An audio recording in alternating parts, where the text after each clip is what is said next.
مسلمانوں، تمہاری ہیبت ان لوگوں کے دلوں میں اللہ سے بھی بڑھ کر ہے، یہ اس لیے کہ یہ سمجھ نہیں رکھتے۔ یہ سب جمع ہو کر بھی تم سے نہیں لڑ سکیں گے مگر بستیوں کے قلعوں میں پناہ لے کر یا دیواروں کی اوٹ سے۔ ان کے آپس میں بھی بڑی لڑائی رہتی ہے، تم خیال کرتے ہو کہ یہ اکٹھے ہیں، حالانکہ ان کے دل پھٹے ہوئے ہیں۔ یہ اس لیے کہ یہ بے عقل لوگ ہیں۔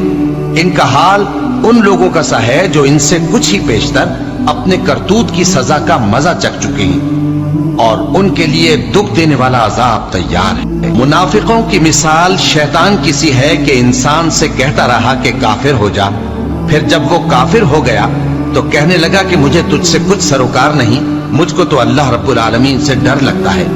تو دونوں کا انجام یہ ہوا کہ دونوں دوزخ میں جائیں گے، ہمیشہ اس میں رہیں گے، اور بے انصافوں کی یہی سزا ہے۔ اے ایمان والو، اللہ سے ڈرتے رہو، اور ہر شخص کو دیکھنا چاہیے کہ اس نے کل یعنی آخرت کے لیے کیا سامان بھیجا ہے، اور ہم پھر کہتے ہیں کہ اللہ سے ڈرتے رہو، بے شک اللہ تمہارے سب اعمال سے خبردار ہے۔ اور ان لوگوں جیسے نہ ہو جانا جنہوں نے اللہ کو بھلا دیا تو اللہ نے انہیں ایسا کر دیا کہ وہ خود اپنے آپ کو بھول گئے۔ یہی لوگ ہیں نافرمان۔